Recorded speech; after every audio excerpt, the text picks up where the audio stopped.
Welcome to Burnside Highlights for the end of May 2025. I'm here today with one of our fabulous staff, Hannah.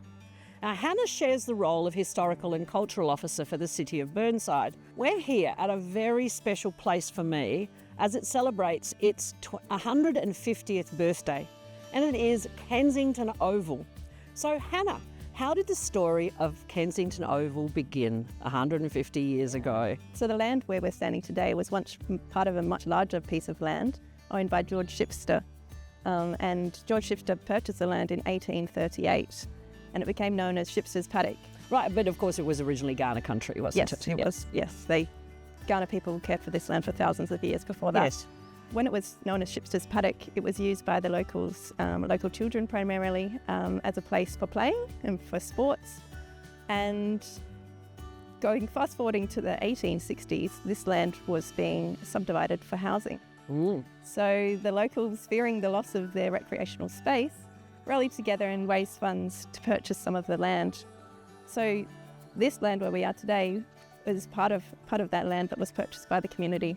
And so grateful it was because I grew up only about a kilometre from here, and this was a favourite place to come as a child to play and to watch cricket games and to enjoy the greenery and the trees. Yeah, so Kensington Oval officially opened in 1875 and it became a hub for cricket, football, cycling, and in 1888 Burnside Council acquired it. Weren't we lucky?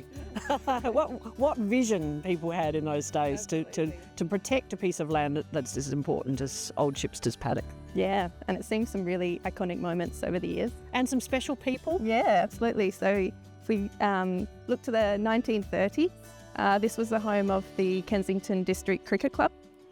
This is where it began, wasn't it? It didn't begin where it is now. It began here. So Sir Donald Bradman was a member of that cricket club. And he played on this oval, not on the one up in Kensington Gardens Reserve in Kensington. He played a number of games here and his highest score was 303 against Port Adelaide in 1939. During World War II, it was used for troop training.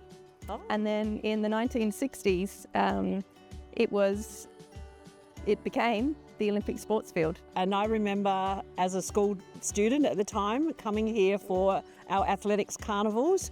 All the state carnivals were held here, interstate carnivals, because it was our Olympic sports field well before the stadium was built at Mile End. Yeah, absolutely. And all the local schools came here, the primary and the secondary schools. It was a really busy place to avoid if you're going through the park with things like javelins and running track and high jump and long jump and everything else. So it was a really, and there's still a remnant of that in terms of we run the Athletics Association run the Kensington Gift every year in late October on this oval. But thank you for coming along and sharing your knowledge and understanding of the history of this iconic oval and grandstand that, as you said, is much loved still today by our local community. So thank you very much for sharing your knowledge. My pleasure. Thanks for having me.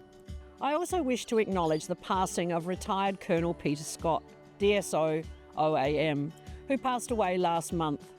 Peter was one of the 3 military historians who together audited the plaques and updated the District Fallen Soldiers Memorial in Rose Park.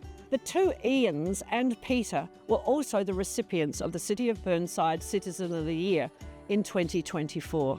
An amazing career, a wonderful gentleman, Valet Peter Scott.